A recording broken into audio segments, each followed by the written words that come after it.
Kanchipuram వకుడా silks నాణ్యత మా ప్రాధాన్యత. మదీనాగూడ, మియాపూర్, హైదరాబాద్ లో త్వరలో శుభారంభం.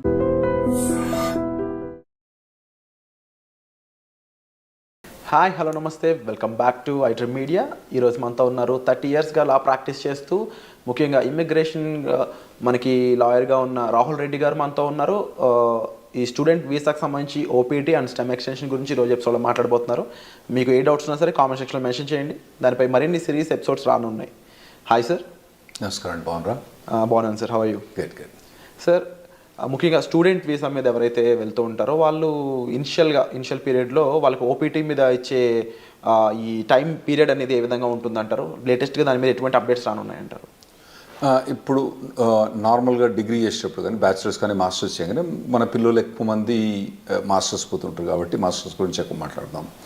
మాస్టర్స్ డిగ్రీ అయిపోయిన తర్వాత వాళ్ళకు ఓపీటీ అని 1 year వర్క్ పర్మిట్ ఇస్తారండి. ఆ వర్క్ పర్మిట్ వచ్చినప్పుడు వాళ్ళు కంపల్సరీ వర్క్ చేయాలన్నట్టు. ఓకే. వాళ్ళకు ఒకవేళ జాబ్ రాకపోతే ఆ ఓపీటీ అనేది క్యాన్సిల్ అవుతుంది. వాళ్ళకు ఒక ట్రాకింగ్ సిస్టమ్ ఉంటుంది, సివిస్ ట్రాకింగ్ సిస్టమ్ అని ఉంటుంది అన్నట్టు. ఆ ట్రాకింగ్ సిస్టంలో వాళ్ళు ఇన్ఫామ్ చేయాలి, మీ ఎంప్లాయర్ ఎవరు, ఎక్కడ ఉంటున్నావు నువ్వు, ఇవన్నీ ఇన్ఫామ్ చేయాలన్నట్టు. అయితే ఆ 1 year పీరియడ్లో 90 days అన్ఎంప్లాయ్మెంట్ అలౌడ్ అండి. 90 days వరకు 90 days without employment 90 days unemployment allowed. ఒకవేళ 91 day కనుక వచ్చింది అనుకోండి, ఖతం, సివిల్ సిస్టమ్ నుంచి వాళ్ళని కిక్ అవుట్ చేసి పడేస్తారు. అంటే అతను F1 వీసా ఖతం అయింది, అక్కడ ఉండటానికి వీల్లేదు, అక్కడ ఓపీటీ అన్నది అతనికి ఇచ్చిన పర్మిట్ కూడా ఆటోమేటిక్గా క్యాన్సిల్ అయిపోతుంది అన్నట్టు. సో ఈ లోపల ఇతను ఎంప్లాయ్మెంట్ తీసుకోవడం కంపల్సరీ అవుతుందండి. సో ఈ లోపు ఎంప్లాయ్మెంట్ వచ్చింది అనుకుందాము, ఆఫ్టర్ 1 year ఆ ఎంప్లాయ్మెంట్ మీద ఎటువంటి ప్రొసీజర్ ఉంటుంది? స్టెమ్ ఎక్స్టెన్షన్ అనేది కంపల్సరీ చేయించుకోవాలి. అసలు స్టెమ్ ఎక్స్టెన్షన్ ఎందుకు చేయించాలంటే? అయితే ఇప్పుడు నార్మల్గా డిగ్రీస్ అక్కడ 2గా డివైడ్ చేస్తారండి. ఒకటేమో స్టెమ్ డిగ్రీ అంటే నార్మల్గా సైన్స్ కానివ్వండి, తర్వాత ఫిజిక్స్ కానివ్వండి, మ్యాథ్స్ కానివ్వండి, తర్వాత కంప్యూటర్ సైన్స్, ఇంజనీరింగ్ డిగ్రీస్, ఇవన్నీ స్టెమ్ డిగ్రీస్ అంటారండి. ఓకే.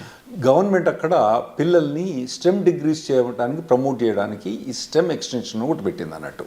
అంటే వీళ్ళకు మాస్టర్స్ డిగ్రీ కంప్లీట్ అయిపోయిన తర్వాత, అంటే కంప్యూటర్ సైన్స్లో మోస్ట్లీ మన వాళ్ళందరూ కంప్యూటర్ సైన్స్లో చేస్తారు కాబట్టి దాని గురించి ఎక్కువ మాట్లాడుకుందాం. సో అందులో ఫస్ట్ 1 year ఓపీటీ అని వర్క్ పర్మిట్ ఉంటుంది. ఆ వర్క్ పర్మిట్ అయిపోయిన తర్వాత అతనికి జాబ్ ఉంటే ఇంకొక 2 years వర్క్ పర్మిట్ వస్తుందండి. దాన్ని స్టెమ్ ఎక్స్టెన్షన్ అంటారు అన్నట్టు. ఆ స్టెమ్ ఎక్స్టెన్షన్లో కూడా 90 days అన్ఎంప్లాయ్మెంట్ అలౌడ్ అక్కడ, అందులో కూడా. అయితే రెండిట్లో కలిపి 150 రోజులే. అంటే ఎక్కడనో ఒక దగ్గర తగ్గించుకోవాలన్నట్టు. ఇక్కడ 90 days, అక్కడ 90 days బ్యాక్స్, ఓవరాల్గా 150 days దాటకూడదు అన్నట్టు. స్టెమ్ ఎక్స్టెన్షన్లో కూడా జాబ్ కంపల్సరీ ఉండాలి, జాబ్ కంపల్సరీ చేయాలి.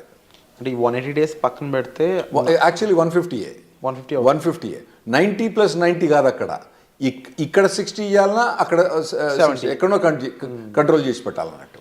సో ఇన్ కేస్ ఈ స్టెమ్ ఎక్స్టెన్షన్ కన్నా ముందు తనకి జాబ్ పోయినట్లయితే ఓపీటీ టైంలో ఇంకా స్టెమ్ ఎక్స్టెన్షన్ కూడా ఉండదంటారు.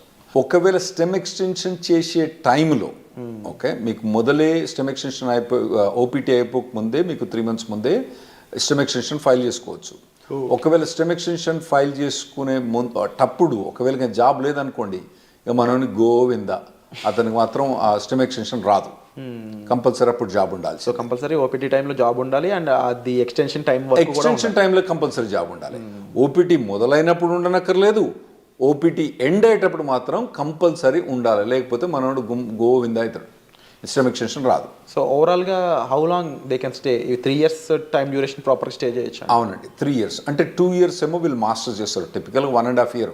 వీళ్ళు మన వాళ్ళు పోయేది ఆగస్టు పోయిన తర్వాత మే జూన్ కల్లా గ్రాడ్యుయేట్ అవుతారు నెక్స్ట్ ఇయర్కు.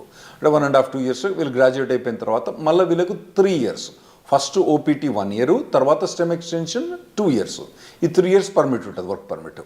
ఈ లోపల కనుక మనోడు లాటరీ, H1B లాటరీ మీకు తెలుసు కదా, మార్చ్లో 80,000 members H1B లాటరీ చేస్తారు కదా. అప్పుడు చేసినప్పుడు ఇతను ఎంప్లాయర్ H1B లాటరీ చేస్తే H1B వచ్చేస్తేనేమో ఖతం అన్నట్టు. ఓపీటీ స్టెమ్ ఎక్స్టెన్షన్ ఈ అబ్బాయికి అవసరం లేదు, H1B మూవ్ అవుతాడు అన్నట్టు. ఒకవేళ అప్పుడు కూడా రాకపోతే ఇక మళ్ళా వేరే వీసా పోవడం కానీ లేదంటే వెనకకు రావడం కానీ అవసరం పడుతుందండి వీళ్ళకు. ఈ ఓపీటీ స్టెమ్ ఓపీటీ రెండు సిమిలర్ అనిపిస్తుంది సార్, డిఫరెన్సెస్ ఏం లేవా ఈ రెండిట్లో? చాలా డిఫరెన్స్ ఉందండి. ఓపీటీ స్టెమ్ ఎక్స్టెన్షన్ చాలా డిఫరెన్స్ ఉంది. ఓపీటీ పీరియడ్లో వాలంటరీ ఎంప్లాయ్మెంట్ అలౌడ్, అంటే internship, unpaid internship allowed. Okay. అంటే ఏదైనా కంపెనీ ద్వారా కానీ ఏదైనా ట్రైనింగ్ ఇస్తాననుకోండి, ఈ అబ్బాయి కనుక అక్కడికి పోయి, అబ్బాయి కానీ అమ్మాయి కనుక అక్కడికి పోయి వాళ్ళు ట్రైనింగ్ తీసుకుంటే పని చేయకున్నా కూడా ట్రైనింగ్ తీసుకున్నందుకు దానికి డబ్బులు ఇవ్వరు. ఎందుకంటే ట్రైనింగ్ ఇచ్చేది ఎక్కువ, డబ్బులు ఎందుకు ఇస్తాడు? ఇవ్వడు కదా. ఇవ్వనప్పుడు కూడా ఇతను ఓపీటీ పీరియడ్లో అక్కడ ట్రైనింగ్ తీసుకుంటే అది ఎంప్లాయ్మెంట్ కింద కౌంట్ అవుతుందండి. ఓకే. అదే స్టెమ్ ఎక్స్టెన్షన్కి వచ్చేటప్పుడు కంపల్సరీ పెయిడ్ ఎంప్లాయ్మెంట్ అన్నది అవసరం. ఓపీటీ పీరియడ్లో ఏమో voluntary or paid unpaid internship allowed, paid allowed, unpaid allowed. కానీ స్టెమ్ ఎక్స్టెన్షన్కి వచ్చేవాడు కంపల్సరీ పెయిడ్ అలౌడ్ అని, కంపల్సరీ పెయిడ్ ఉండాలి. పెయిడ్ లేకపోతే మనోడు బయటపడాల్సి వస్తుంది అన్నట్టు. ఈ అన్ఎంప్లాయ్మెంట్ రూల్ అనేది ఎలా వర్కౌట్ అవుతుంది ఓపీటీలో కానీ స్టెమ్ ఓపీటీలో కానీ? రైట్. ఇప్పుడు ఓపీటీ ఉన్నప్పుడు నేను చెప్పాను కదండి 90 days. ఓకే, 90 daysలో అంటే ఇతను కనుక ఒక 30 days కనుక సేవ్ చేసుకుంటే మళ్ళీ నెక్స్ట్లో కూడా 90 వాడుకోవచ్చు. అంటే ఇక్కడ 60 వాడుకొని మళ్ళీ నెక్స్ట్ 90 వాడుకుంటే బెటర్. ఓకే, కానీ ఇతనికి 90 days దాకా పర్మిట్ ఉంటుంది అన్నట్టు. సో నార్మల్గా వీళ్ళకి ఇంటర్న్షిప్స్ వస్తాయండి బాగానే. లేకపోయినా కానీ మన చాలా కన్సల్టింగ్ కంపెనీస్ ఏం చేస్తారంటే వీళ్ళని ట్రైనింగ్లో పెడతారు బాగా. అంటే పర్టికులర్గా ఏదైనా పర్టికులర్ టెక్నాలజీ ఉందనుకోండి, ఇప్పుడు ఏఐ అనేది బాగా హాట్ టెక్నాలజీ. ఈ పొరగాళ్ళు ఏం చేస్తారు, ఈ పొరగాళ్ళని తీసుకొని మొత్తం అందరినీ మంచిగా ఒక ట్రైనింగ్ ఇప్పించేసి వాళ్ళకి బాగా పర్టికులర్ దాని మీద ట్రైనింగ్ ఇచ్చి ప్లేస్ చేస్తారు. అంటే వాళ్ళ ఎంప్లాయర్ కూడా లాభం ఉంటుంది, ఎందుకంటే వీళ్ళు ప్లేస్ చేసినప్పుడు వాళ్ళకి వచ్చే డబ్బులలో వాళ్ళ కమిషన్ ఉంటుంది కదా, అది బాగానే వాళ్ళకు ఉంటుంది కాబట్టి అట్లా చాలా. సో ఓపీటీ పీరియడ్ అన్నప్పుడు నార్మల్గా అయితే మన వాళ్ళు ఎవరికి కూడా ఇబ్బంది ఉండకూడదండి. ట్రైనింగ్ బాగానే ఇస్తారు, ట్రైనింగ్ బాగానే ఇచ్చే కంపెనీలు ఉన్నాయి, వీళ్ళు తీసుకునే కంపెనీ. స్టెమ్ ఎక్స్టెన్షన్కి వచ్చేటప్పుడు మాత్రం ఇబ్బంది అయింది. ఎందుకంటే స్టెమ్ ఎక్స్టెన్షన్ మీద ఉన్నప్పుడు పేమెంట్ అన్నది, పెయిడ్ జాబ్ అన్నది ఉండాలి కదా. అప్పుడు పెయిడ్ జాబ్ ఇంకా లేకపోతే మాత్రం మన వాళ్ళకి ఇబ్బంది అవుతుందండి అప్పుడు. సో ఓపీటీలో టైంలో అన్ఎంప్లాయ్మెంట్ అనేది ఉండకూడదు, అట్లీస్ట్ ఇంటర్న్గానే పనిచేసి ఉండాలి. రైట్. లేకపోతే కంపల్సరీ వెనక్కి రావాల్సిందే తప్ప. రైట్, కంపల్సరీ వెనక్కి రావాల్సిందే. సో ఈ టైంలో అంటే స్టెమ్లో కానీ ఓపీటీ టైంలో కానీ జాబ్ లేకుండా ఉన్న పర్సన్ లీగల్గా స్టే చేయడానికి ఏమైనా ఆప్షన్స్ ఉన్నాయి? అంటే నేను చెప్పినా కదండి, మొత్తం టోటల్గా 150 days అలౌడ్. ఫస్ట్ దాంట్లో 90 చేస్తే నెక్స్ట్ 60, ఫస్ట్ దాంట్లో 60 చేస్తే నెక్స్ట్ 90. ఏ దాంట్లో కూడా 90 కన్నా ఎక్కువ చేయరాదు అన్నట్టు. అంత మటుకు అన్ఎంప్లాయ్మెంట్ అలౌడ్. ఫస్ట్ ఓపీటీ పీరియడ్లో మీకు stem voluntary unpaid internship allowed, stem extension allowed కాదు. సో మీరు అన్నది కరెక్ట్. ఒకవేళ కనుక ఆ 150 days కూడా క్రాస్ అయితే అతను లీగల్ స్టేటస్ పోద్ది. ఇవన్నీ ఇన్ఫర్మేషన్ ట్రాకింగ్ ఎక్కడ ఉంటుంది అంటే సివిల్ సిస్టంలో ట్రాకింగ్ ఉంటుంది అన్నట్టు. వాళ్ళు ట్రాక్ చేస్తూ ఉంటారు అన్నట్టు. ఇవన్నీ వీళ్ళు చెప్పాలి, పిల్లలు పోయి వాలంటీర్గా నాకు జాబ్ పోయింది పోలేదని. అందులో కూడా ఇన్వెస్టిగేషన్స్ అవుతా ఉంటాయి అప్పుడప్పుడు. ఒకవేళ మనోడు జాబ్ చేస్తాడనుకోండి, జాబ్ పోయిందనుకోండి, వీడు చెప్పలేదనుకోండి, దెన్ అతనికి ప్రాబ్లం రావచ్చు. ఇంకోటి ఏంటంటే కంపెనీ కూడా ఇన్ఫార్మ్ చేస్తుంది కాలేజ్కు, అరే నాయన మా దగ్గర పనిచేస్తాడు కానీ ఇప్పుడు వీడు మా దగ్గర లేడు అని చెప్పి వాళ్ళు కంపెనీకి ఇన్ఫార్మ్ చేస్తారు, మన యూనివర్సిటీకి ఇన్ఫార్మ్ చేస్తే వీళ్ళని టర్మినేట్ అయిపోతారు అన్నట్టు. సో ఆ పీరియడ్లో ఎంప్లాయ్మెంట్ అనేది చాలా అవసరం అండి.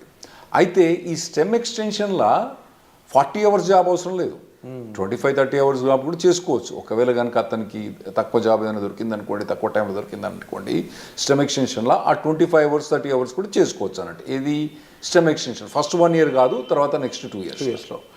ఓపీటీలో ఇన్ కేస్ ఈ ఫ్రీ జాబే ఉంది ఇంకా, అవును, నెక్స్ట్ స్టెమ్ ఎక్స్టెన్షన్ ముందు కూడా ఫ్రీ జాబే ఉంది అంటే ఓపీటీ నుంచి స్టెమ్ ఎక్స్టెన్షన్ పోయేటప్పుడు ఆ స్టెమ్ ఎక్స్టెన్షన్ జాబ్ అనేది కంపల్సరీ పెయిడ్ జాబ్ ఉండాలి, లేకపోతే యుఎస్సిఎస్ పర్మిషన్ ఇవ్వదు, స్టెమ్ ఎక్స్టెన్షన్ ఇవ్వదు. సో లీగల్గా వీళ్ళు ఎలాంటి అప్లై చేయొచ్చు? ఫర్ ఎగ్జాంపుల్ అప్పటికి జాబ్ ఫైండ్ అవుట్ చేయకపోతే లీగల్గా ఇంకేం చేయలేరు అంటారా? అవునండి. స్టెమ్ ఎక్స్టెన్షన్ అప్పుడు కనుక ఒకవేళ కనుక ఫస్ట్ 1 yearలోనేమో వీళ్ళకి ఇంటర్న్షిప్ జాబ్స్ ట్రైనింగ్స్ బాగానే ఉంటుంది. ఆ తర్వాత కనుక వీళ్ళకు ఒకవేళ కనుక పెయిడ్ జాబ్స్ కనుక దొరకకపోతే ఖతం.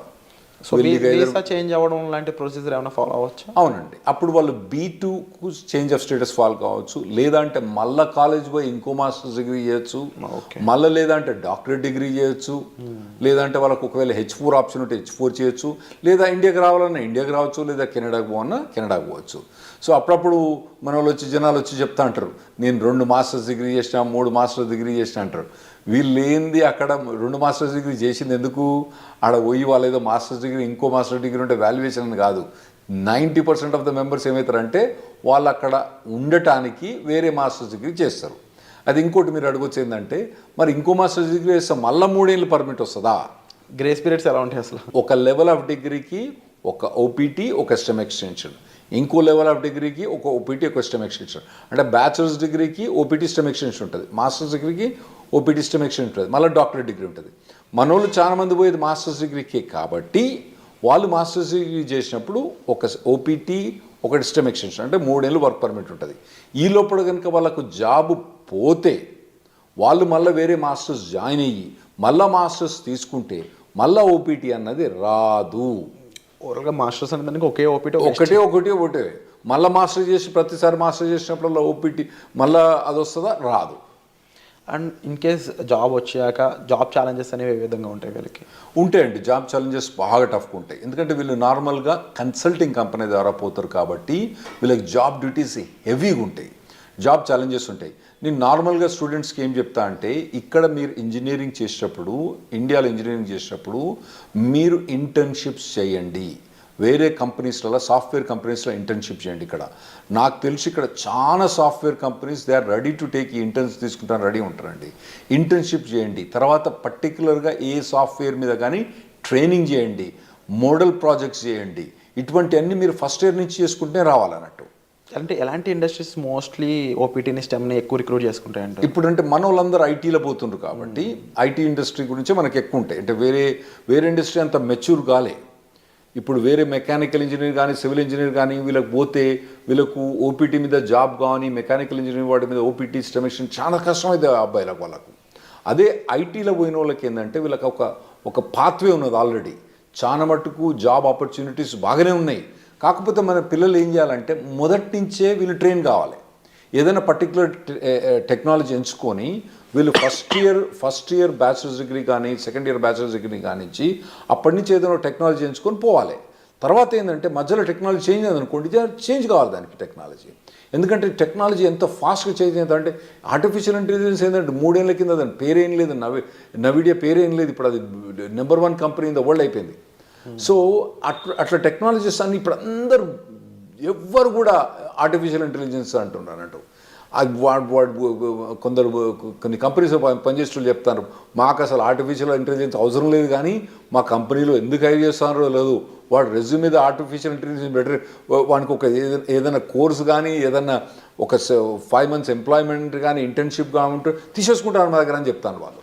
సో అటువంటి హాట్ టెక్నాలజీస్ ఉన్న వాళ్ళు వీళ్ళు చూస్ చేసుకోవడం బెటర్. కాకపోతే కొద్దిగా మొదటి నుంచి కూడా ఒకవేళ, ఎందుకంటే ఇప్పుడు ఏఐ అంటున్నారు, అంతకుముందు డేటా సైన్స్ అన్నారు, రేపు ఇంకోటి అంటారు. సో ఇటువంటి ఏ ఒక్క టెక్నాలజీ కూడా ఒక పర్సన్ ట్రైన్ అయితే ఆ టెక్నాలజీ మారినప్పుడు ఈజీగానే అడాప్ట్ అయిపోతారు. నువ్వు ఉట్టిగానే కూర్చొని 4 ఏళ్ళు ఏం పని చేయకుండా ఆ తర్వాత నువ్వు మాస్టర్స్ డిగ్రీ చేసేటప్పుడు కూడా ఏం ట్రైనింగ్ తీసుకోకుండా చక్కగా నువ్వు పోయి మాస్టర్ డిగ్రీ అయిపోయిన తర్వాత నువ్వు ఓపీటీకి పర్మిషన్ ఇచ్చి ఆడ పోయి జాబ్ ఏమంటే అప్పుడు కష్టమైంది. ఇప్పటి నుంచి మీరు బిల్డప్ చేసుకుంటూ పోవాలన్నట్టు. ఇవి చాలా కాంపిటేటివ్గా ఉంటాయి ఓపీటీ స్టెమ్లో కూడా. అట్ ది సేమ్ టైం మీరు ఈ డౌన్ టర్న్స్ ముఖ్యంగా లే ఆఫ్స్ కానీ అవి ఎంత ఇంపాక్ట్ చేస్తాయంటారు ఓపీటీ వాళ్ళని? బాగుంటాయి, ఓపీటీ మీద ఇంపాక్ట్ బాగుంటుంది. ఫస్ట్ ఒకటి మీరు అర్థం చేసుకోవాలి, శాలరీస్ ఎట్లున్నాయి వీళ్ళవి. యుఎస్ శాలరీస్ 80 లక్షలు 90 లక్షలు అది. ఏది ఓపీటీ స్టెమ్ ఎక్స్టెన్షన్ కూడా 80 లక్షలు 90 లక్షల నుంచి మొదలైతే వాళ్ళకి శాలరీస్. సో మనకి ఇక్కడ ఇండియాలో ఏంది, మీరు పెద్ద పెద్ద కంపెనీలు పోయినా అనుకోండి, అది వెరీ సర్ప్రైజ్. గూగుల్ అటువంటి కంపెనీస్లలో, అంటే నేను పర్టికులర్ గూగుల్ అని చెప్పాను, వేరే కంపెనీస్లో శాలరీ చూస్తే వాళ్ళకి ఏంది నెలకు 30,000, నెలకు 25,000, అంటే దాదాపుగా 4 లక్షలు 5 లక్షల ప్యాకేజ్ కూడా మా ఎక్కువ ఇక్కడ. ఏది ఎంట్రీ లెవెల్లకు అక్కడ 80 లక్షల నుంచి 90 లక్షల దాకా ప్యాకేజ్ ఉంది అక్కడ. అయితే అట్లా ప్యాకేజ్ ఉన్నప్పుడు ఇక్కడ వీనికేమో 5 లక్షలు వస్తా అంటే నీకు ఆడేమో 80 లక్షలు ఇస్తాను అంటే నీ పెర్ఫార్మెన్స్ ఎట్లా ఉండాలి? You have to be at least 10 times better than the guy who's working here. నువ్వు ఉన్నావా లేదా 10 times? లేనప్పుడు నువ్వు షార్ప్మెంట్ స్కిల్ చేసుకోవాలి. నువ్వు అట్లా ఆలోచించాలి. ఇక్కడ వచ్చినానికేమో 5 లక్షలు, నీకేమో 80 లక్షలు, అంటే నీది కనీసం 10 రెట్లు ఎక్కువ ఉండాలి నీ పెర్ఫార్మెన్స్. అంటే 10 రెట్లు ఎక్కువ ఉండాలంటే నువ్వు షార్ప్ అని చేసుకోవాలి. Unit be fit for it. అక్కడ పోయి నేను మాస్టర్స్ అయిపోయిన తర్వాత అప్పుడు నేను నేర్చుకుంటా అంటే ఇప్పుడున్న పరిస్థితిలో మాత్రం నడవదు. 100% కరెక్ట్ సార్, డెఫినెట్లీ మీరు చెప్పిన విషయాలన్నీ కూడా. అండ్ ముఖ్యంగా ఓపీటీ స్టెమ్లో స్టూడెంట్ సిచ్యువేషన్ ఏ విధంగా ఉంటుంది, టైం పీరియడ్ ఎలా ఉంటుంది, గ్రేస్ పీరియడ్స్ అండ్ రాకపోతే ఏంటి పరిస్థితి, ఈ విషయాలన్నీ విన్నారు కదా. అలాగే H1B లాటరీ పరిస్థితుల్లోనూ ఆఫ్టర్ జాబ్ వచ్చాక లైక్లీ ఎఫెక్ట్స్ ఏమేమి ఉంటాయి అనేది వచ్చే ఎపిసోడ్లో చూద్దాం. So stay tune. Thank you so much for information. Thanks.